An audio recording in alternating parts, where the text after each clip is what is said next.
afternoon. I'm Dejan Kovacevic of DK Pittsburgh Sports. The Davante Adams saga really began, if you think about it, if you follow the whole league, several months ago, arguably even early on last season for the Raiders when he started complaining and he started showing some bad body language, and all those videos emerged of him running these open routes, wide open routes, waving his arms like this, and he couldn't get the football, that it seemed even then like only a matter of time that he'd want out. Well, guess what? He wants out. Oh, and guess further what? The Steelers would love to have him. The question is, I believe, how much are they willing to give up? Because the Steelers aren't the only team. You're also looking at the Commanders. You're looking at the Jets. Their names have popped up here over the course of the afternoon. And everything has, by the way, built up over the afternoon to the point where it feels like this could happen at any moment, meaning for somebody. But somebody's going to have to rise up when it comes to the ask. What's been reported is that Las Vegas management wants to see a second-round pick, some kind of player, and then some additional commodity. And that's where it gets a little bit sticky, because if you're the Steelers, you can give up the second rounder. You're not even thinking about that. You can throw in the additional commodity, since that's probably just a late round pick of some kind, fifth, sixth rounder, whatever. It's that area in the middle. And this is where, listen, I know this is going to sound dumb, and I don't care, because he's in his early 30s. He's not what he was, Adams, in Green Bay. He couldn't be, but he still gets open. He still gets open as well as any receiver in the league. He still makes all the catches. And we actually, to be fair to him, don't even know how good he can be, because he hasn't had a quarterback there. So if he asks for some sort of contract setting or whatever, even though he's signed to a deal, if the Raiders ask for, here I go again, don't take this out of me, but if you're talking about a first round pick, I'm at least having the conversation. I know it's not the most prudent thing to do. I know it's not what's best for the franchise's future, but the franchise's future is what exactly? We're looking at a window here. And I know most executives in professional sports, let alone coaches, don't like window talk. They don't like that added burden that comes with having the window category affixed to their team, because it means, well, you didn't win within the window. Well, poof, it's all over, right?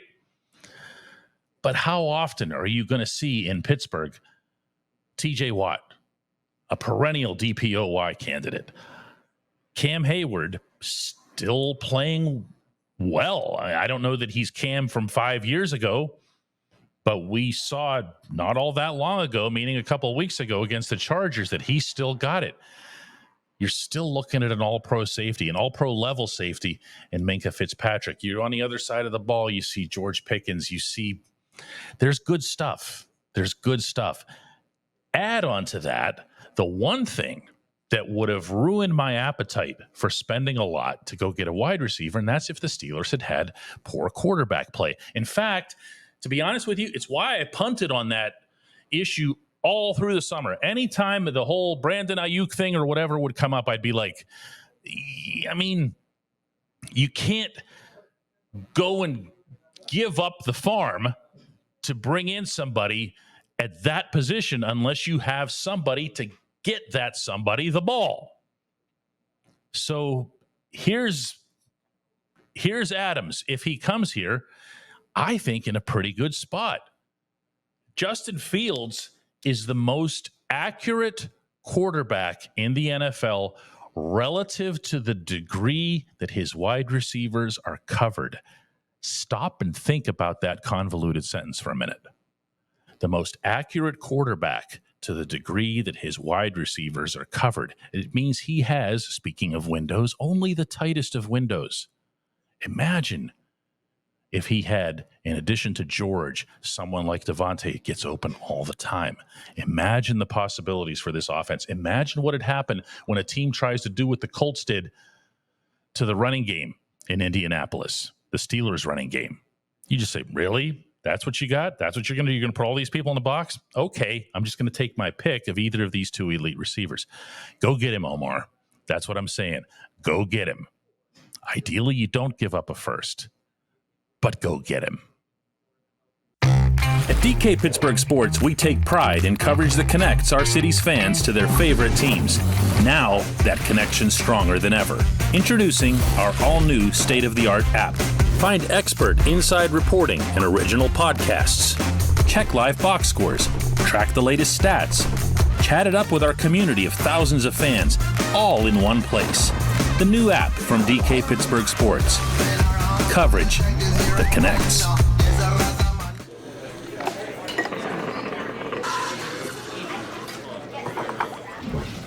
Joined now by Chris Halleck over on the south side. You're looking awfully distracted today, my man. What is that all about? I know it's not the lantern flies because it's cooling off outside. Believe it or not, I think when the sun came out today for the first time in, I don't know, what feels like weeks, they just decided to come right back out and all get right by my car. They're just after you. It's revenge. I'm getting plenty of revenge of myself. What are you actually distracted by over there? Well, I mean, the Steelers, there's a receiver on the market right now. So I've heard. And his name is Davante Adams. He's not happy in Las Vegas. The Raiders aren't happy with him, and so they are fielding calls, and Omar Khan's been one of them, and that's going to be probably the talk until November 4th, or at least until the man's traded somewhere. So here's the skinny on Davante. He's 31. He's going to turn 32 on Christmas Eve, age being a relative thing. The Steelers just paid Cam Hayward a ton of money. Of course, this is a very different position. You've got to maintain your speed. And above all else, as a wide receiver, you have to maintain your separation. Davante can still separate. Davante can still catch the football. Now, does that mean he'll be able to catch it in a year or two? I don't know. So I guess if you're Omar, isn't the first thing that you need to be thinking of is how much capital are we willing to give up for 1 year of this player, even if he's under contract for more than that, because you don't know where he's going to go from there. Yeah, correct. And a lot of people are concerned about the $44.1 million cap hit the next two seasons. 72, like over those 2 years, 72 million of that is non-guaranteed salary. So it is essentially a rental unless you do give him a new contract. Yeah. Yeah. So it's not. It's very nothing. Brandon Ayuk. Ayuk was very. I see a lot of people already. I invested so much in the Ayuk stuff. I don't want to put my mind around that because I was disappointed and whatever, as if what any of us thinks about this matters. You know, Omar's the one going through the angst.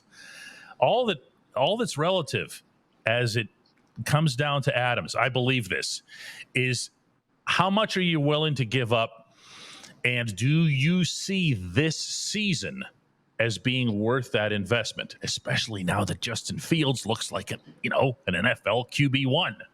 Yeah, absolutely. I mean, I don't think you're going to be seeing a huge, if the Steelers are the ones to land Davante Adams.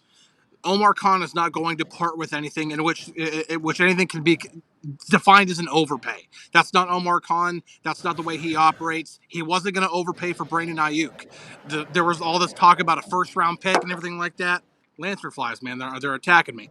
There's all this talk about a first-round pick or anything like that. Omar never offered one.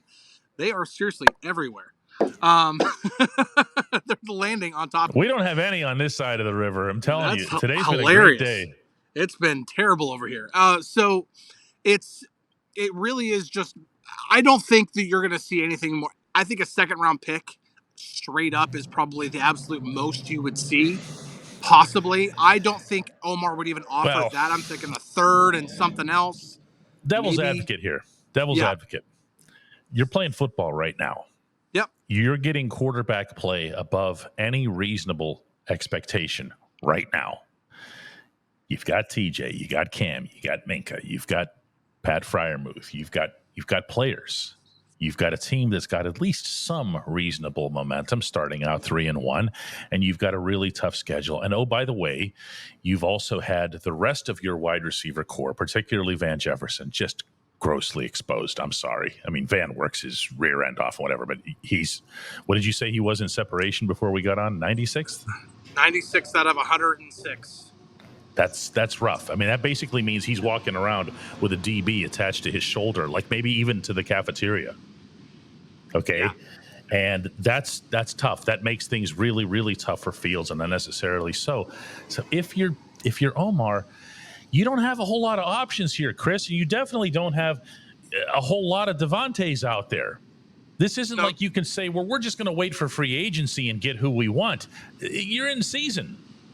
No, I wholeheartedly agree. And for me, if I was GM, I'd be willing to give up the second-round pick. I'd be willing to overpay a little bit because Davante Adams makes you a better football team. Yeah. So why not overpay a lot? That's what I'm bringing up here. I mean, if you put a revolver to my temple and said, hey, this team's really got something here or whatever, and you see everybody working hard and coming together and everything else here, and your only difference is what round of a pick you're giving up, or if you throw in another pick or throw in a pick and a player on top of your second rounder, go do it. Just go do it. Yeah, I agree with that. I'm skeptical about how Omar operates. I don't think he's willing to overpay. I think he's willing to pay a certain amount that they think is fair for the player. I don't think they're just trying to get away with, oh, we'll take Davante Adams for a 5th round pick. Like, no, they're going to be fair, but I don't think they operate that way of being like, okay, we're going to overpay, even though I do think that they probably should a little bit if it means that you can get a player of this caliber. I'm looking here at Davante's stats. He's got 18 catches this season for 209 yards, average of 11.6. He's got a long of 30. He's got a touchdown. Dude can play. Dude can still play. That's never been the question. I mean, even in recent years, that. Yeah. I think that you come to a certain point, Chris, as a franchise. Mm-hmm. Where you say, we've been building this up for all these years. We've had TJ. Here, just take TJ, okay?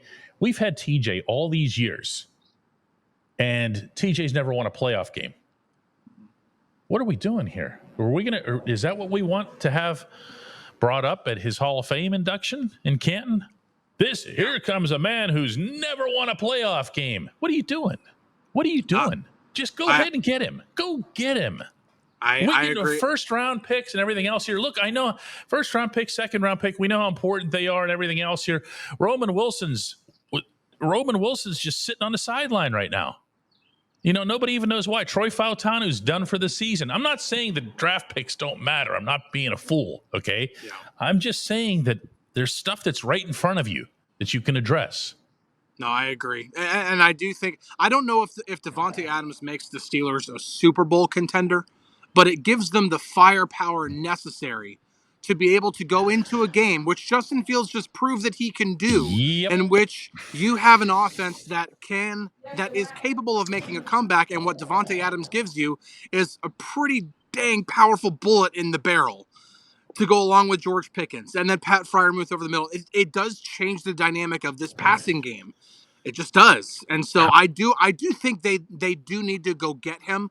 I'm skeptical because I think the Jets are still in that phase where they're like, Aaron, you're our quarterback. They still think they're not the Jets. I know they do that every year. Then it hits them at some point. Oh, wait a second, we're the Jets.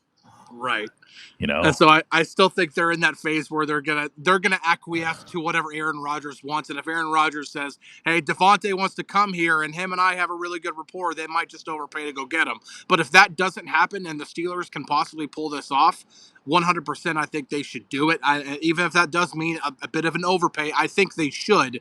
I don't know enough yet to think that whether Omar would actually do that or not in terms of an actual overpay to get him. He needs to step outside himself in that event. I really believe that. When we come back, J1Q.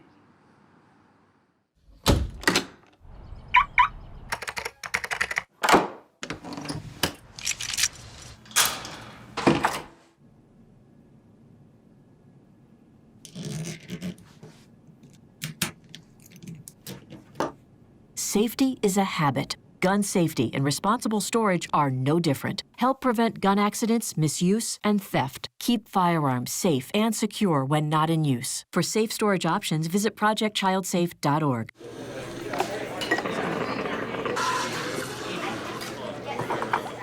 And for today's J1Q segment, we go to Tim out in Columbus, Ohio. Over the past month, I've listened to a lot of conversation about TJ, him getting mugged, and there's no calls coming. Your comments about how, in your opinion, it's definitely the referees that are managing the game to protect the quarterback. And I do see that in many other games. And it brought out a question in my mind, similar to the inside linebacker position and how it's evolved over the last 15, 20 years. We see a smaller, more agile, quicker guy now in that position. And I wondered, when I look at these offensive tackle guys, they're big and strong, no question, no disrespect to them, very athletic in their own right. But they have trouble keeping up with the more agile defensive end or outside linebacker. And I wonder if we see that position evolve to a smaller guy, somebody that might be a little bit quicker with more foot speed as the game moves forward based on the way it's being played today. You know, Tim, I guess the easy thing that I could say back to you would be go watch Nick Herbig's film from Indianapolis, because Herbig has a lot of the traits that you're describing as the possible future edge rusher. Herbig can get around the big-bodied tackle. Herbig can get inside and under the big-bodied tackle. TJ can too. TJ does it in a different way. TJ has his moves, his techniques, his lift arm, James Harrison type of maneuver. And TJ also can stop the run. And that's probably where your theorem just goes poof. Because I can promise you, from talking to members of the Steelers coaching staff, and I don't just mean the current guys, I mean over years, that the first priority over there for any coordinator, for any head coach, is going to be sealing the edge. Speaking of Debo, he used to bring that up himself.